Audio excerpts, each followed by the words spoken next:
It was not merely a ship, but a prophecy. The tangible manifestation of humanity's audacity to defy the endless power of nature.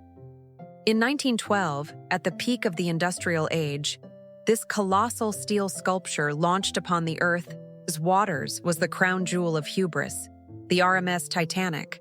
They christened her Unsinkable. That single word was enough to awaken the ancient spirits of the ocean. The deep would demand a price for the secrets it had guarded for millennia. And that price was paid on the Titanic's maiden and final voyage.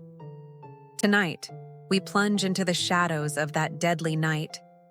We will hear the echoes of the collision within the ship, the trembling of the Atlantic's icy heart, and the silence of the 1,500 souls swallowed by those waters. The truths were not merely about steel and ice. They were hidden on the thin line between destiny and negligence. The final breath of that night came from the radio room. Young Jack Phillips, competing with the sound of cold water seeping through the hull, desperately hammered the telegraph key. Every single dit was a cry reaching out to other vessels. As the water rose, he remained at his post, for he knew that it wasn't just a ship sinking, but the optimism of an entire era. Yet, the hero's voice would be lost amidst the deafening roar of fate. When the Titanic descended into the ocean floor, the sea guarded her story as a chilling secret for 73 years.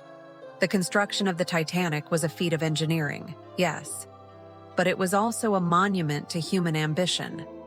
To counter rival shipping lines, splendor was chosen over speed. The White Star Line's message was clear: we may not be fast, but our ships are like a dream. Yet, every dream carries a cost. This giant, forged by the hands of 14,000 workers, was the most magnificent structure ever to sail the deep waters of the Atlantic. But embedded within its construction was a flaw that sealed its doom. In the forward sections of the hull, instead of the era's newest steel, old-style iron rivets were used. These rivets were prone to weakness in cold temperatures and sudden shocks. They would become the invisible Achilles heel of the ship they dared to call unsinkable. This flaw was the precise target for the ocean to exact its revenge. It was the third day of the voyage. Iceberg warnings continued to pour in. Yet, the Titanic's radio room had become a gilded cage. The trivial telegrams sent by wealthy passengers to New York were generating revenue for the operators. A vital warning from the ahead sailing Mesaba was lost on the operator's desk. It was never delivered to the captain.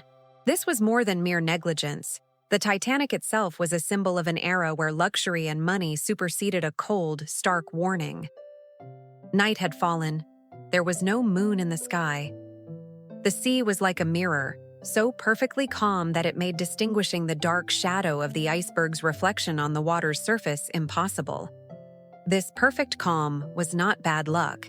It was a cosmic trap. The clock showed 11:40 p.m. The lookout finally spotted that black shadow in the distance. The order was given to the bridge. "Hard a starboard!" Captain Smith ordered the massive hull to turn. But it was too late. Only 37 seconds, and the Titanic made contact with the iceberg's edge along its side, a long, scraping wound. Had it been a head-on blow, the ship might have survived. But the ocean played upon the Titanic's weakness.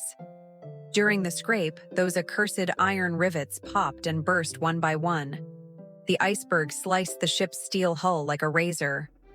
A 9-meter gash. The moment the water flowed not from the ocean, but from a self-inflicted wound upon the ship's own integrity. As designer Andrews observed in horror, she could not be saved. Distress calls echoed into the void, but the nearest vessel, the Californian, was in a deep slumber. Officers aboard the Californian saw the white flares rising from the Titanic. These were emergency signals, signifying distress at sea. Yet, Californian's Captain Lord was uncertain of their meaning. The gray area of maritime regulation, coupled with the sleep of conscience, led Captain Lord to order his crew to keep watching and retired to his cabin. Meanwhile, just 32 kilometers away, the Titanic's bow was submerging, and 2,500 souls were screaming in the freezing darkness. This was not just an accident. It was a tragedy of human indifference and the absence of empathy. As dawn broke, the Carpathia arrived.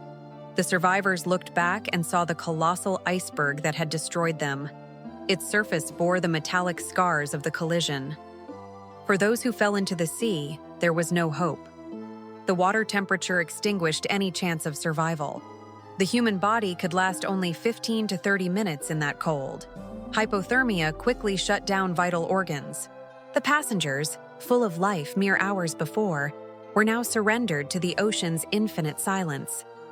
The sinking of the Titanic was not solely the result of weak rivets. It was the moment when a glacial mass, 1.5 million tons of ice, broken off from Greenland 300 days prior and carried by ocean currents to the moment of destiny, crossed paths with a ship built upon hubris. That iceberg carried the soul of millennia of snow and cold.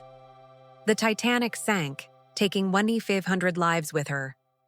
Captain Smith, too, was lost to the ocean depths with his ship. That night, the icy waters swallowed not just the passengers, but also the myth of unsinkability. Those left behind, widowed spouses, orphaned children, they bore the deepest scars of the ocean's cold vengeance. The story of the Titanic is not over. There are more secrets whispering from the deep. In our second part, we will examine the findings from the official Lord Inquiry, the final moments of the crew, and the hauntingly mysterious images of the wreck itself.